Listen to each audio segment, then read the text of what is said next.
नाज़रीन, अब बात करेंगे कोलंबो के क्रिकेट मैदान से जिल्लत अमेज़ खबर की, जहां रिवायती भारत ने कौमी टीम को 61 रन से धूल चटा दी। 176 रन के हदफ के ताक़ु में पाकिस्तानी बैटिंग लाइन हमने देखा रेत की दीवार की तरह ऐसे करके गिरी और पूरी टीम महज 114 रन पर ढेर हो गई। इस शर्मनाक शिकस्त ने करोड़ों पाकिस्तानियों के दिल तोड़ दिए, जिसके बाद साबिक स्टार क्रिकेटर मोहम्मद यूसुफ ने क्रिकेट में सियासी मुदाखलत को इस तबाही की असल जड़ करार देते हुए इसे फौरी ख़त्म करने का मुतालबा किया। मोहम्मद यूसुफ का कहना था कि ये पाकिस्तान क्रिकेट का सयाह तरीन दौर है और अब वक्त आ गया है कि नाअहल को बोर्ड और टीम से बाहर निकाला जाए। इसी पर बात करेंगे, हमारे साथ मौजूद है साबिक टेस्ट क्रिकेटर मुश्ताक अहमद साहब। बहुत शुक्रिया मुश्ताक अहमद साहब वक्त देने के लिए।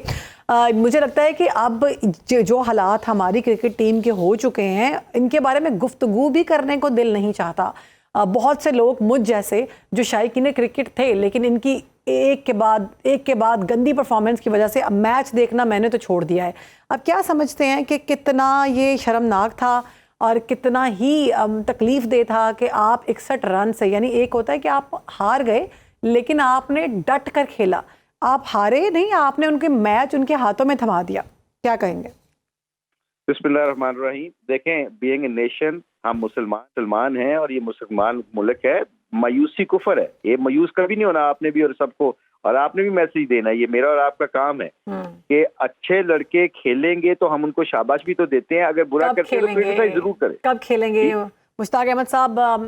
वो कहते हैं हार जीत खेल में होती रहती है। मुझे लगता है इस टीम के लिए तो हार हार हार होती है, गलती से कहीं जीत हो जाती है। वो एक लफ्ज़ बोलते हैं ना कि क्रिकेट जो है बड़ा अनप्रडिक्टेबल है, आप मैचेस के बारे में प्रेडिक्ट नहीं कर सकते। मैं कहती हूँ हमारी टीम जो अब इनके हालात चल रहे हैं, हम इनके बारे में प्रेडिक्ट कर सकते हैं, ये नहीं जीत सकते। तो ऑस्ट्रेलिया के खिलाफ 3 वाइट वॉश की है ना, 3 20 खेल के जीत के है। वो नंबर 1 टीम है दुनिया की, उनको हराया। तब आप हमारी इतनी मेमोरी छोटी होगी कि हम 1 मिनट में भूल जाते हैं अच्छी परफॉर्मेंस को।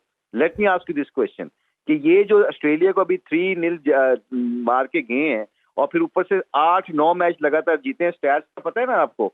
स्टैट्स सामने रख के एक मैच हम इंडिया के खिलाफ आ रहे हैं, बिल्कुल बिकॉज वी हैव द राइवरीज। उसके ऊपर हम इतना डिसपॉइंटेड हो जाते हैं कि जिन्होंने इतना कुछ हमारे लड़कों ने किया होता है, and we don't actually give them that appreciation. ठीक है, वो बुरा खेले, उनकी स्ट्रेटजीज, उनके डिसीजन इतने अच्छे नहीं थे, उसके ऊपर क्रिटिसाइज करें। ये मायूसी की बातें करना, ये हो गया वो हो गया। बीइंग एज ए नेशन, हमें थोड़ा बहुत तो स्पोर्ट्स को स्पोर्ट्स की तरह लेना चाहिए ना। एकदम भी मतलब एकदम आप वो जब हीरो बनाते हैं तो एक लड़के ने 30 रन करते हैं 4 बॉलों पे तो उनको हीरो बना देते हैं। कंसिस्टेंसी हमें दोनों तरफ रखनी पड़ेगी। बिल्कुल, आप दुरुस्त फरमा रहे हैं।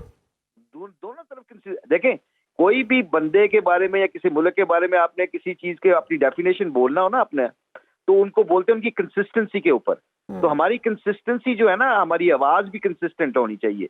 अच्छा छोड़ें, आप उसको छोड़ें, हमें पॉजिटिव रहना पड़ेगा। अभी मैच टूर्नामेंट खत्म नहीं हुआ, 8 अभी सुपर 8 में अगर पहुंच जाते हैं, पाकिस्तान टीम की जो गलतियां हैं उस पर एक्नॉलेज करना चाहिए। जो हमारे निजी चैनल्स के ऊपर बैठ के लोग बात कर रहे हैं, वो यही बात कर रहे हैं कि गलतियां कहाँ पे हुई। हमारे क्रिकेटर्स को, हमारे कप्तान को, हमारे मैनेजमेंट को ये रियलाइजेशन करनी चाहिए कि कौन सा लड़का खिलाना चाहिए। आप 6 ऑलराउंडर्स खिला रहे हैं, इस तरह मैच नहीं जीते जाया करते बड़ी टीमों के खिलाफ, बड़े टूर्नामेंट।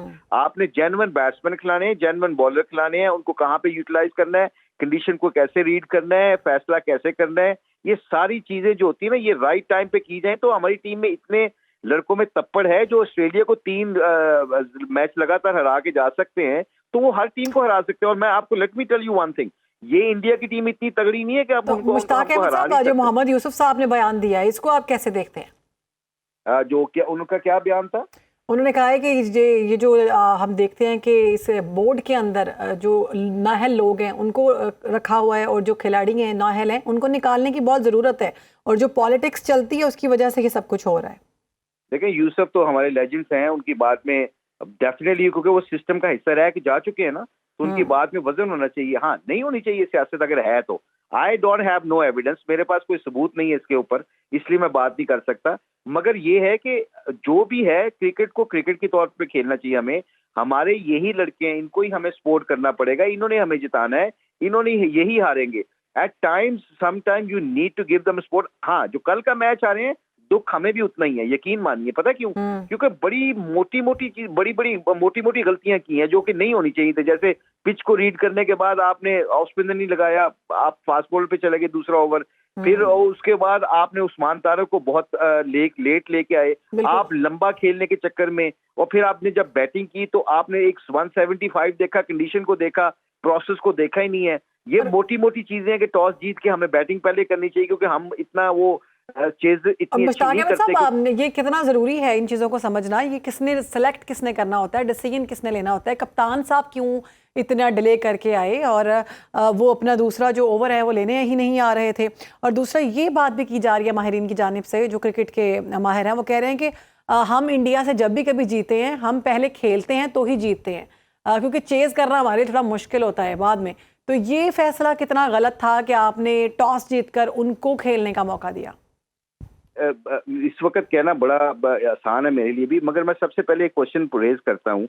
मुझे बताएं कि पाकिस्तान के पास सकलैन मुश्ताक साहब हैं, शाहिद अफरीदी साहब हैं, सईद अजमल साहब हैं। पाकिस्तान के पास इस मौके पर बड़े मैच के ऊपर हमारे 5 स्पिनर खेल रहे हैं, और 5 स्पिनरों को इस सिचुएशन पे टेक्निकल टैक्टिकल चीजों की जरूरत नहीं है। मगर सबसे इंपॉर्टेंट चीज होती है ऐसा बंदा ड्रेसिंग रूम में बैठा हो, जैसे मैं जिनके नाम दिए हैं, वो उनको बताया कि भी मुश्किल वक्त में प्रोसेस में कैसे रहना है।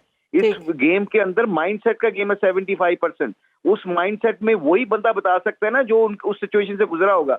आपने सारी जिंदगी अगर एंकरशिप नहीं की होगी तो एकदम आपको सामने बिठा दिया जाए तो आप तो नर्वस हो गए, आपसे बात ही नहीं होगी। इसी तरह क्रिकेट का भी होता है, मुश्किल कंडीशन में प्रेशर पड़ता है लोगों के ऊपर, हम सब के ऊपर पड़ता था। मगर उस वक्त जो लोग थे, सीनियर प्लेयर होते थे या मैनेजमेंट का हिस्सा होते थे, वो बताते थे भाई प्रोसेस में वापस आओ, आउटकम का मत सोचो। ये चीजें किसी को याद दहानी करानी पड़ती है। ये थोड़ी है कि आप इमोशनल होके एकदम जाके मैच जीत जाएंगे।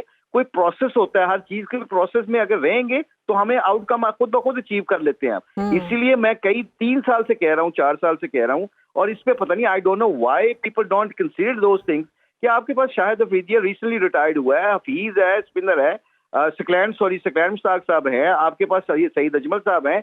ये जैसे भी हैं, ये इस सिचुएशन में ये ड्रेसिंग रूम को काम डाउन कर सकते थे। हमारे ये नहीं, मैं कहता ये कोचिंग स्टाफ बुरा है, कोचिंग स्टाफ बुरा नहीं है। शायद इस वक्त आपको बड़े नाम की जरूरत थी जो इसमें से प्रोसेस में गुजरा हो। ठीक है, बहुत शुक्रिया। हमारे साथ मौजूद थे मुश्ताक अहमद साहब।